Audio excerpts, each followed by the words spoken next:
मेरा नाम काव्या है। मेरी ऊंचाई 5 फीट 2 इंच है और मैं 27 साल की हूँ। सब कहते हैं कि मैं बहुत ही खूबसूरत और आकर्षक हूँ। मेरा चेहरा ऐसा है जैसे कमल का फूल खिला हो और मेरी आंखों में मस्ती भरी है। मेरे गाल गोल मटोल और भरे भरे हैं और मेरे होंठ शहतूत की तरह रसीले हैं। यह उस समय की बात है जब मैं लगभग 16 साल की थी और हमारी 10वीं कक्षा की बोर्ड परीक्षाएं सिर पर थीं। मैं कोई बहुत ज्यादा कमजोर छात्रा तो नहीं थी, लेकिन ना ही बहुत मेधावी। मुझे परीक्षा की तैयारी के लिए किसी के मार्गदर्शन की जरूरत थी। मेरी मामी का बेटा विराट उससे पहले ही 10वीं कक्षा पास कर चुका था और वह हमारे घर से ज्यादा दूर नहीं रहता था। मैंने अपनी माँ जी से कहा कि वह विराट से बात करें कि वह मुझे कुछ देर पढ़ा दिया करें। इस तरह मुझे ट्यूशन के लिए दूर नहीं जाना पड़ेगा। आने जाने की परेशानी भी नहीं होगी और समय भी बर्बाद नहीं होगा। माँ जी ने उसी दिन विराट से बात की और मुझे बताया कि वह शाम 7 बजे से 9 बजे तक मुझे पढ़ाने आया करेगा। उस दिन मैंने जल्दी जल्दी अपने सारे काम निपटाए और अपनी किताबें लेकर पूजा घर से सटे ड्राइंग रूम में पढ़ने बैठ गई। लगभग 7 बजकर 30 मिनट बजे होंगे जब विराट हमारे घर आए।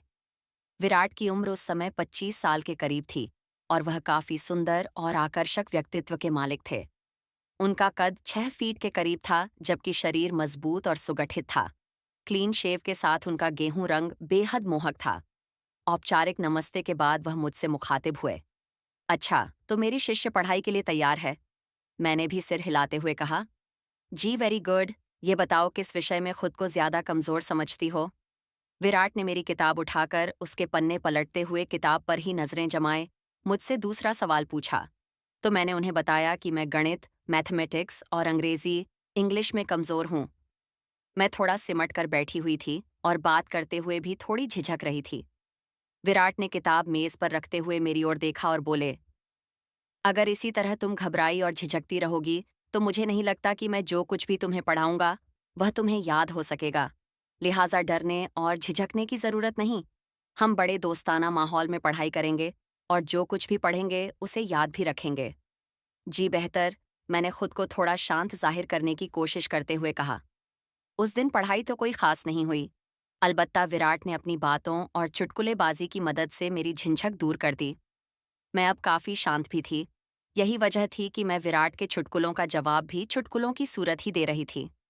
मेरा चंचल स्वभाव जागृत हो चुका था। विराट ने थोड़ी सी गणित की एक्सरसाइज कराई और अंग्रेजी से शुरू करने का कहकर घर जाने के लिए उठे।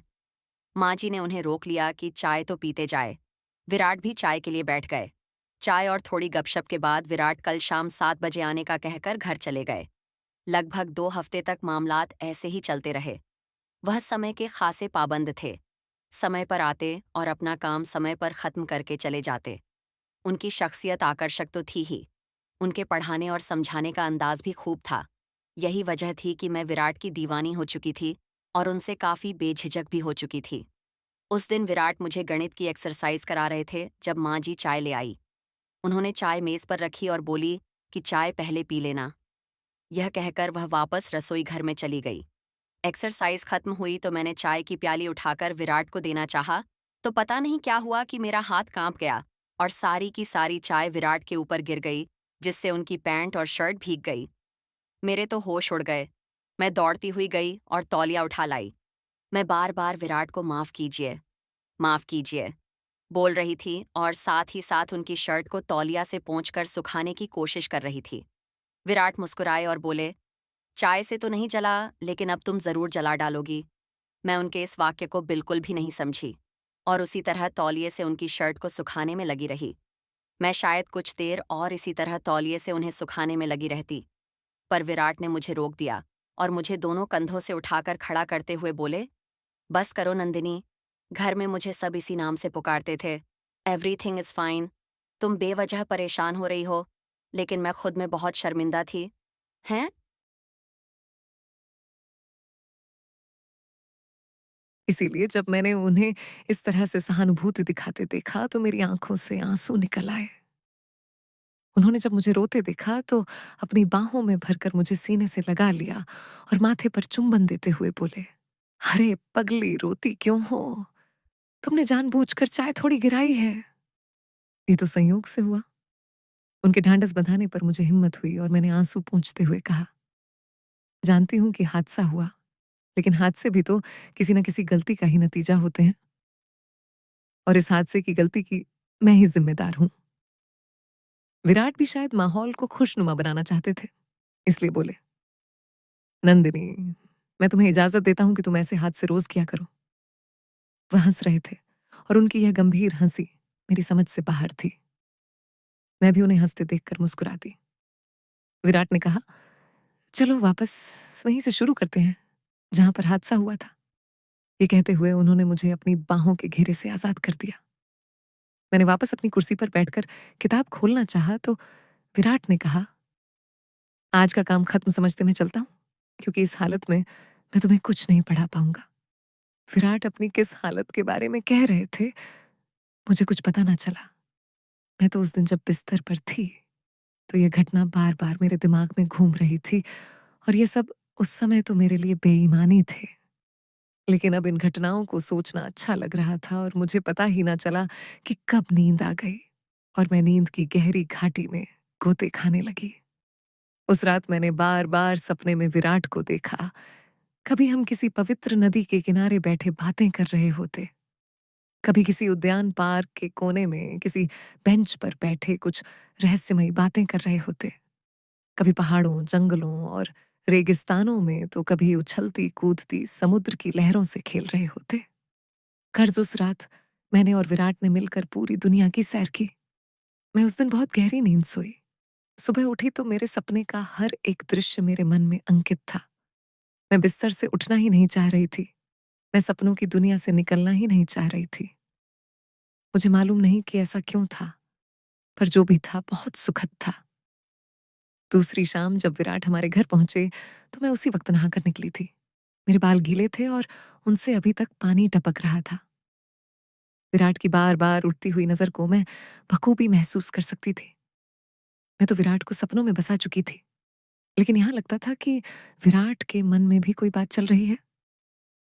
पढ़ाई के दौरान आज मेरे दिल में अजीब-अजीब ख़्याल आ रहे थे। मैं नहीं जानती थी कि प्यार क्या है, लेकिन इतना ज़रूर था कि विराट के ख़्याल मुझे मुग्ध कर रहे थे। ज़िंदगी में मुझे ऐसी भावनाएँ पहले कभी नहीं हुई थी। यूँ ही जब विराट मुझे गणित के एक सवाल की एक्सरसाइज़ करा रहे थे, तो मैं उनके साथ बहुत करीब हो गई थी। मैंने ऐसा कोई इरादा नहीं किया था, बल्कि ऐसा होना संयोगवश था। आखिर 9 बजे और विराट घर जाने के लिए उठे तो मैं भी किताबें समेट कर उठी तो उन्होंने करीब से गुजरते हुए बड़ी आहिस्तगी से कहा, "नंदिनी, तुम बहुत सुंदर लग रही थी।"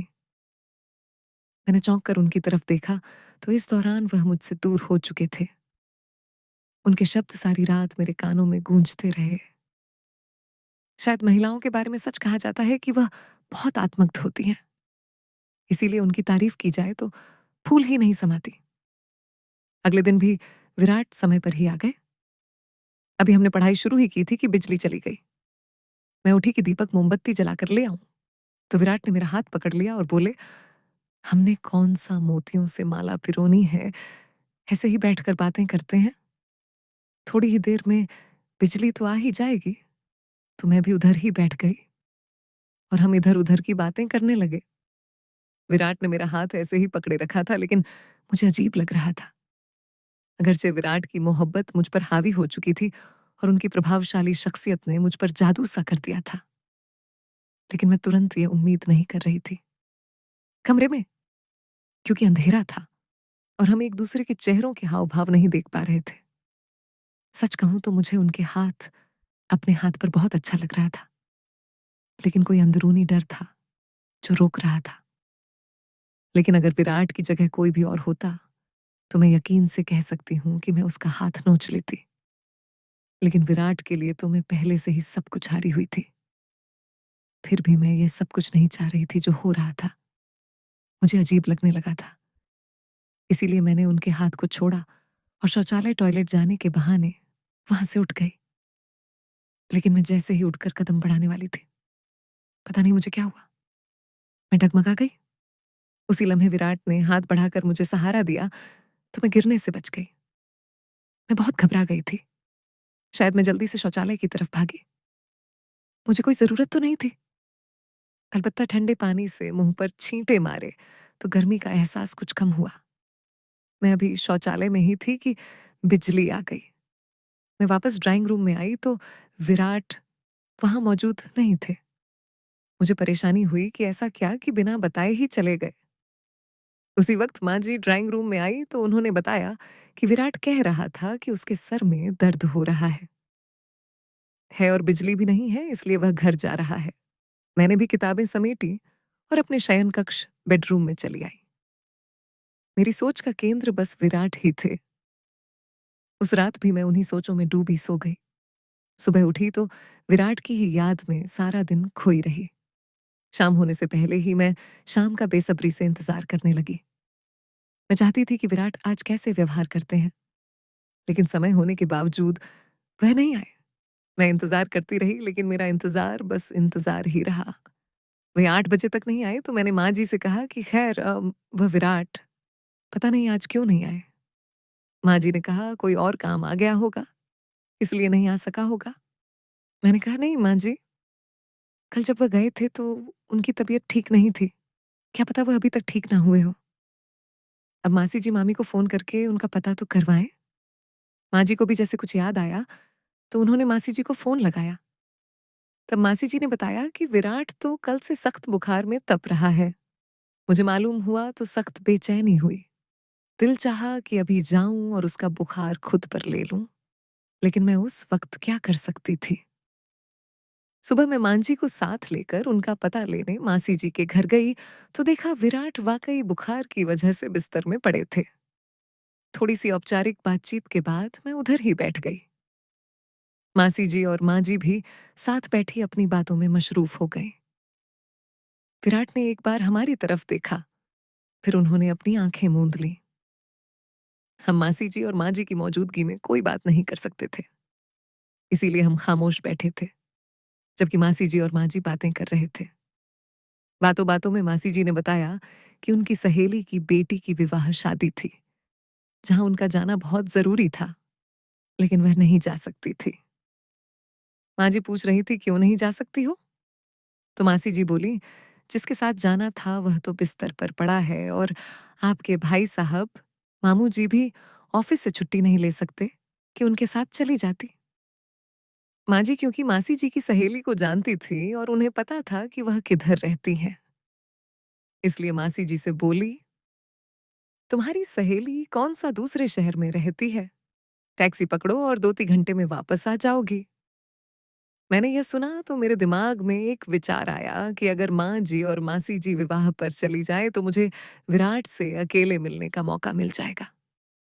यही सोचकर मैंने भी माँ जी की तायद में कहा, मासी जी अगर आपकी सहेली इसी शहर में रहती है तो तब आप जरूर जाएं।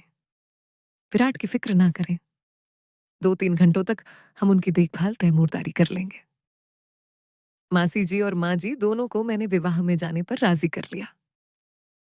अगरचे माँ जी जाना नहीं चाहती थी। उन दोनों के जाने के बाद मैं और विराट अब घर में अकेले थे। कोई 15 मिनट तक हम में कोई बात ना हुई। विराट वैसे ही आंखें मूंदे लेटे रहे। शायद वह मेरा इंतजार कर रहे थे कि मैं कोई बात शुरू करूंगी, लेकिन मैं असमंजस में रही कि बात शुरू कैसे करूं और कौन सी बात करूं।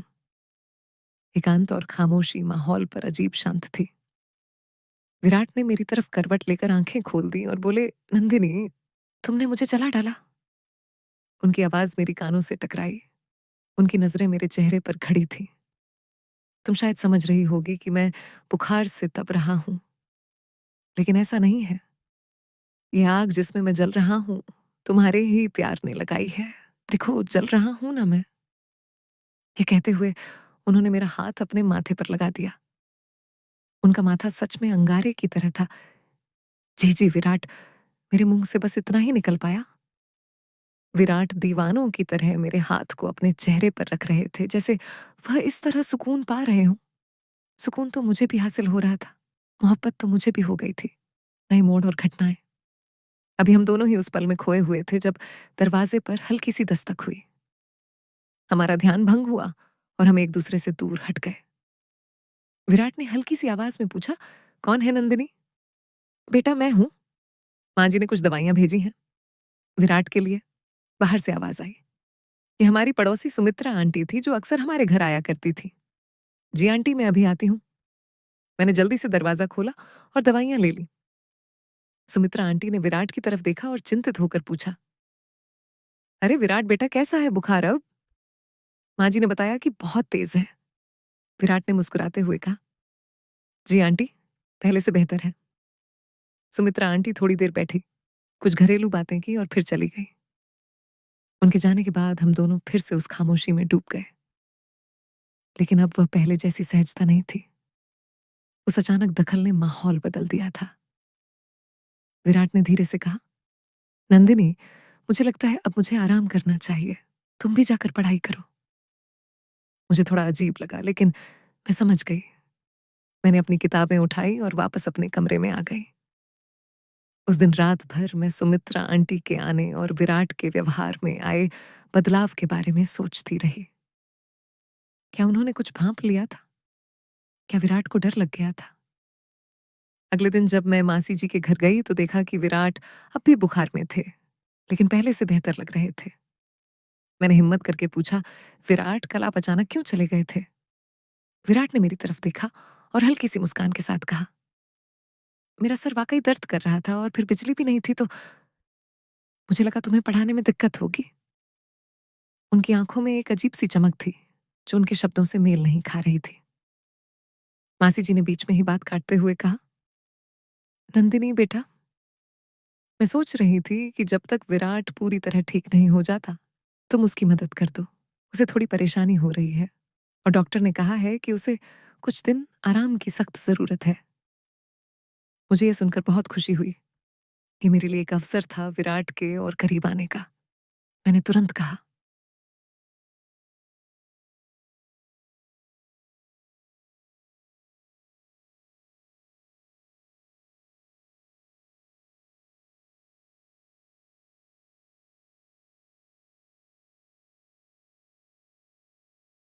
जी मासी जी, बिल्कुल। मैं विराट की मदद कर दूंगी। अब हर रोज मैं दोपहर में मासी जी के घर जाती, विराट को दवाइयाँ देती, उनके लिए सब्जियों का सूप बनाती और उन्हें कहानियाँ सुनाती ताकि उनका मन लगा रहे। पढ़ाई का बहाना तो अब बस एक औपचारिकता बन चुका था। हमारी बातें ज़्यादातर जिंदगी, सपनों और भविष्य के बारे में होती थी। विराट ने मुझे अपने बचपन के किस्से सुनाए, अपने कॉलेज के दिनों के मजाकिया पल बताए और अपने इंजीनियर बनने के सपने साझा किए।